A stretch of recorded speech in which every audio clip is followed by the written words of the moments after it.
ইয়াহিয়া ছিল শহরের এক ধনী পরিবারের সন্তান। ছোটবেলায় মক্তবে গিয়েছিল, কিছু কুরআনের আয়াত মুখস্থ করেছিল, কিন্তু বড় হতে হতে সব ভুলে গেল। স্কুল কলেজে উঠেই সে হয়ে গেল খুব ভিন্ন মানুষকে নামাজ কুরআনের চেয়ে বন্ধু, পার্টি, টাকা আর মেয়েদের নিয়ে ব্যস্ত হয়ে পড়ে। তার বন্ধুরা তাকে লাইফ কিং বলে ডাকত। ইয়াহিয়া সবসময় বলত, জীবন একটাই ভাই, মজা না করলে কিসের জীবন?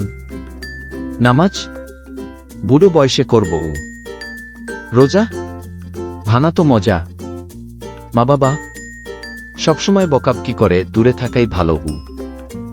রাতে বন্ধুদের সঙ্গে গাড়িতে ঘুরতে গিয়ে এক ভয়াবহ দুর্ঘটনার শিকার হয় ইয়াহিয়া। চালকের আসনে থাকা ইয়াহিয়া চিৎকার করে উঠল, গাড়ি ব্রেক ফেল করল এবং মিনিটের মধ্যেই একটি গাছের সাথে সজোরে ধাক্কা। দুই বন্ধু ঘটনাস্থলেই মারা গেল।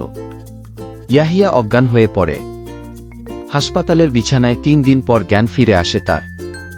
ডাক্তারেরা জানায়, তোমার শরীর ঠিক হলেও 2 পা আর আগের মতো চলবে না কি। সেই মুহূর্তে যেন এক ধাক্কায় সব ভেঙে যায় ইয়াহিয়ার জীবনে। মায়ের চোখে পানি, বন্ধুরা আর আসে না, ফোনে সাইলেন্স। এবং সবচেয়ে গুরুত্বপূর্ণ, ইয়াহিয়া প্রথমবারের মতো নিজের জীবন নিয়ে ভাবতে শুরু করে। ইয়াহিয়া বাড়ি ফিরে আসার পর প্রতিদিন নিজেকে আয়নার সামনে বসিয়ে জিজ্ঞেস করত, আল্লাহ আমাকে বাঁচিয়ে রেখেছেন কেন? সে মায়ের কাছে বসে কুরআনের একটি পুরনো কপি বের করে। তারপর প্রতিদিন একটি আয়াত, একটি অনুবাদ এবং একবার হলেও নামাজ পড়ার চেষ্টা করে। শুরুতে কষ্ট হয়, কিন্তু একসময় সেই সেজদা তাকে শান্তি দেয়। একদিন কুরআন তেলাওয়াত করতে করতে তার চোখ পড়ে এই আয়াতে, হে আমার বান্দাগণ, যারা নিজেদের প্রতি সীমা অতিক্রম করেছ, তোমরা আল্লাহর রহমত থেকে নিরাশ হয়ো না। নিশ্চয়ই আল্লাহ সব গোনাহ ক্ষমা করেন। সূরা আইজমার আয়াত 5-3। এই আয়াত যেন ইয়াহিয়ার হৃদয়ে আগুন জ্বেলে দেয়।